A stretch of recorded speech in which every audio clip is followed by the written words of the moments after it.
Hi எல்லோரும் எப்படி இருக்கீங்க? எல்லோரும் ரொம்ப நல்லா இருப்பீங்க அப்படின்னு நினைக்கிறேன். ஸோ ஈவினிங்லேருந்து vlog ஸ்டார்ட் பண்ணுறேன்.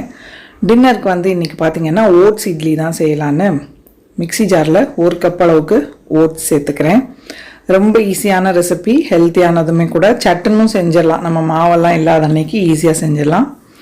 1 கப்பு நார்மல் இந்த ஓட்ஸ் எடுத்திருக்கேன். இதை வந்து மிக்சியில் இந்த மாதிரி பவுடர் பண்ணி எடுத்துக்கலாம். நல்லா ஃபைன் பவுடராக பண்ணணுன்னு இல்லை.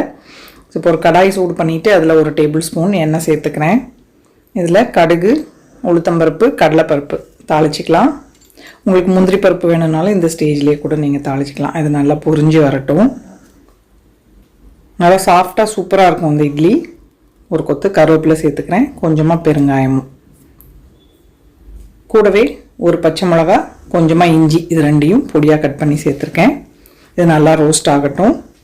கருகை மட்டும் விட்டுறக்கூடாது, கசப்பு டேஸ்ட் அடிக்கும். அதனால் சிம்மில் வச்சுட்டு எல்லாத்தையும் நல்லா வாசனை வர அளவுக்கு வறுத்துட்டு 1/2 கப்பு ரவை, 1 கப்பு ஓட்ஸுக்கு 1/2 கப்பு ரவை, ரவையுமே கூட நல்லா வாசனை வர்ற அளவுக்கு ரோஸ்ட் பண்ணிக்கலாம். கலரெல்லாம் சேஞ்ச் ஆக வேண்டாம், கருகிடவும் கூடாது. அதனால் சிம்மிலே வச்சுட்டு நல்லா அந்த நட்டி ஃப்ளேவர் வர்ற அளவுக்கு ரோஸ்ட் பண்ணிவிட்டு நம்ம அரைச்சி வச்சுருந்தோம் பார்த்திங்களா ஓட்ஸ் மாவு, அதையுமே கூட நல்லா ஒரு 2 நிமிஷம் வறுத்தா போதும். வறுத்துட்டு சேர்த்தோம் அப்படின்னா இட்லி வந்து பிசு பிசுன்னு இல்லாமல் இருக்கும். இல்லைனா ஓட்ஸ் மாவு கொஞ்சம் பிசு பிசு தன்மை இருக்கும். இதை வந்து மிக்சிங் பவுலுக்கு மாற்றிட்டேன். இதை ஆறட்டும். அதுக்குள்ளே இப்போ சட்னி ரெடி பண்ணிக்கலாம். அதே கடாயில் திருப்பியும் 1 டேபிள் ஸ்பூன் எண்ணெய் சேர்த்துருக்கேன். அது கூட 1 டேபிள் ஸ்பூன் கடலைப்பருப்பு, 1 டேபிள் ஸ்பூன் உளுத்தம்பருப்பு, ஒரு 1/2 டேபிள் ஸ்பூன் அளவுக்கு முழு மல்லி சேர்த்துருக்கேன். இது கொஞ்சம் நல்லா வாசனை வர அளவுக்கு ரோஸ்ட் பண்ணிக்கலாம். லைட்டாக கலர் சேஞ்ச் ஆகி நல்லா வாசனை வர அளவுக்கு வறுத்துட்டு காரத்துக்கு தேவையான மிளகாய் வத்தல் சேர்த்துக்கிறேன். கூடவே ஒரு சின்ன துண்டு இஞ்சியுமே கூட சேர்த்துருக்கேன். காரம் வந்து உங்களுக்கு ஏற்ற மாதிரி நீங்கள் சேர்த்துக்கலாம். மிளகாய் வத்தலுக்கு பதில் பச்சை மிளகாய் கூட சேர்த்துக்கலாம். ஸோ அதை எடுத்தாச்சு வறுத்ததுக்கப்புறம் இப்போ அதே கடாயில் 2 பல்லாரி வெங்காயம் கட் பண்ணி அதையும் சேர்த்துக்கிறேன். இதுவும் கொஞ்சம் கண்ணாடி பதம் ஆற அளவுக்கு வதக்கிடலாம். பச்சை மிளகாய் சேர்த்து அரைச்சாலும் இந்த சட்னி நல்லா தான் இருக்கும். வெங்காயம் வதங்கினதுக்கப்புறமா 2 தக்காளி கட் பண்ணி சேர்த்துருக்கேன். தக்காளி வந்து நல்லா கரைஞ்சி வதங்கணும்னு இல்லை, ஓரளவுக்கு வதங்கினா போதும். ஸோ இது கூடயே இப்போது தேவையான அளவு உப்பு சேர்த்துக்கலாம். தக்காளியில் கொஞ்சம் உப்பு சேர்த்தோம் அப்படின்னா கொஞ்சம் சீக்கிரமாக வேகும். ஸோ இதையும் சிம்மிலே வச்சுட்டு நல்லா வதக்கி விட்டுடலாம். தக்காளி ஓரளவுக்கு வதங்கினதுக்கப்புறமா இதில் வந்து நல்லா ஒரு கைப்பிடி புதினா, மல்லி வந்து நிறைய தண்டாக இருந்துச்சு. ஸோ அதனால் அதுவுமே கூட நிறைய ஒரு 2 கைப்பிடி அளவுக்கு கொத்தமல்லி, மல்லி புதினா சேர்த்துட்டு ரொம்ப நேரம் வதங்கணும்னு இல்லை, ஜஸ்ட்டு லைட்டாக ஷ்ரிங்க் ஆனதும் ஆஃப் பண்ணிடலாம். ஆறுனதுக்கப்புறமா அரைச்சிக்க வேண்டியது தான். கொஞ்சமாக பெருங்காயமும் சேர்த்துக்கிறேன் இது கூட. ஸோ அது கொஞ்சம் ஆறட்டும். அதுக்குள்ளே நம்ம மாவு மிக்ஸ் பண்ணிக்கலாம். ஸோ வறுத்து வச்சுருந்தது கூட 1/2 கப்பு தயிர், கொஞ்சமாக தேவையான அளவுக்கு உப்பு, தண்ணியும் தேவையான அளவுக்கு பார்த்துட்டு சேர்த்துக்கணும். நம்ம திருப்பி இட்லி சுடுறதுக்கு முன்னாடி கொஞ்சம் திக்காக இருந்ததுன்னா அந்த ஸ்டேஜ்லையுமே கூட பார்த்துட்டு தண்ணி சேர்த்துக்கலாம். நல்லா கட்டி இல்லாமல் மிக்ஸ் பண்ணிக்கலாம். தயிர் வந்து நல்லா புளிச்ச தயிராக இருந்தால் நல்லது. இன்றைக்கி வந்து எங்கிட்ட தயிர் அவ்வளோ புளிப்பாக இல்லை. இட்லி அப்படிங்கிறனால நல்லா புளிச்ச தயிர் சேர்த்தாலும் நல்லா தான் இருக்கும். ஸோ இந்த அளவுக்கு மிக்ஸ் பண்ணியாச்சு. இப்போ ஒரு சின்ன கேரட் துருவி அதுவும் சேர்த்துக்கிறேன். மல்லி இலை வேணுனாலும் நீங்கள் சேர்க்கலாம். நான் சட்னியில் மல்லி சேர்க்குறனால இதில் வந்து மல்லி இலை சேர்க்கலை. ஸோ நல்லா கலந்துட்டு விட்டுடலாம். ஒரு 10 நிமிஷம் ரெஸ்ட்டில் இருந்துச்சுன்னா போதும். அதுக்குள்ளே நம்ம சட்னி அரைச்சிட்டு வந்துடலாம். ஸோ பாருங்கள், முதல்ல பருப்பு, மிளகாய் வத்தலை ட்ரையாக கோர்ஸாக இந்த மாதிரி பொடி பண்ணிவிட்டு இதில் இப்போ வதக்கி வச்சுருந்தோம் பார்த்திங்களா, அதையும் சேர்த்து தேவையான அளவுக்கு கொஞ்சமாக தண்ணி சேர்த்து சட்னி அரைச்சிக்கலாம். ஸோ சட்னி ரெடி ஆகிடுச்சு. சர்விங் பவுலுக்கு மாற்றிட்டேன். நான் இன்றைக்கி தாளிக்கலை. உங்களுக்கு வேணும்னா கடுகு உளுத்தம்பருப்பு தாளிச்சிக்கலாம்.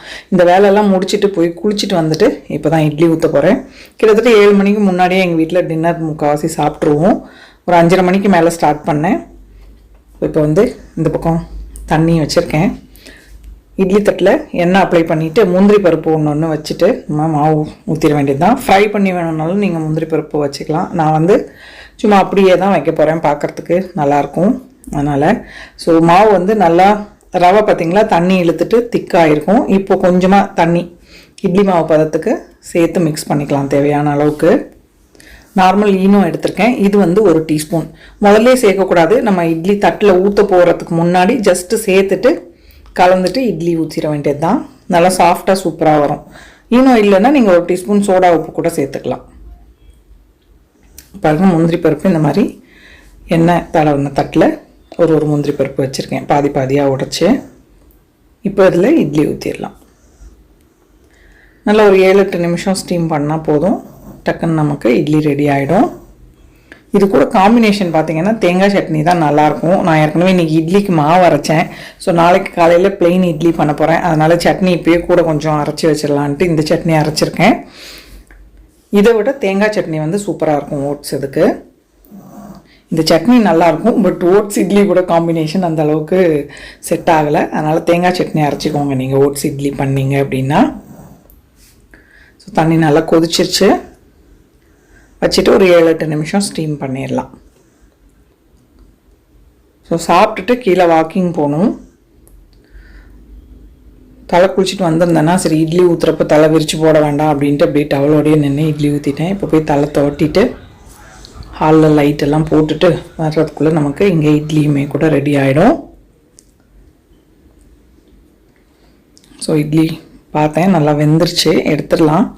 ஸோ யாரோ ஒரு சப்ஸ்கிரைபர் தான் எனக்கு இது கொடுத்துருந்தீங்க, இந்த தட்டை என்ன பண்ணணும், அடிப்பாகத்தை வந்து டேப்புக்கு கீழே காட்டணும் அப்படின்னா டக்குன்னு நமக்கு சூடாக இருக்கப்பயே இட்லி எடுக்கிறதுக்கு ஒட்டாமல் வரும்.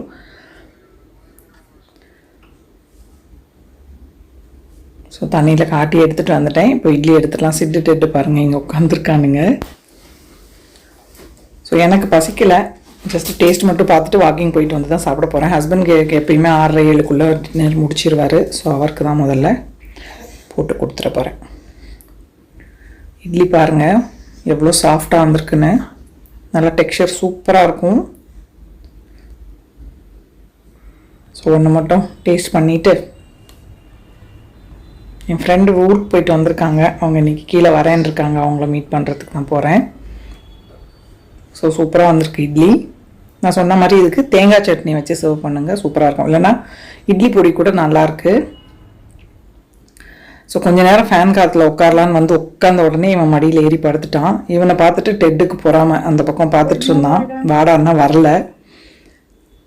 முதல்லலாம் இப்படி வரமாட்டான். இப்போ பார்த்தீங்கன்னா வந்து அழகாக ஆனாவே ஏறி படுத்துக்கிறான். டெட்டு இந்த பக்கம் அந்த பக்கம் நின்று பார்த்துட்ருக்கான். காட்டுறேன் பாருங்கள், கண்டுக்கலன்னு சொல்லிட்டு போயிட்டான். பாருங்களேன் பொறாம 2 பேருக்கும் அவ்வளோ. ஸோ ஹோப் இன்றைக்கி இந்த வீடியோ உங்கள் எல்லாருக்கும் பிடிச்சிருக்கும் அப்படின்னு நினைக்கிறேன். இவ்வளோ நேரம் இந்த வீடியோ பார்த்தவங்க எல்லாருக்கும் என்னுடைய நன்றி, வணக்கம். Love you all.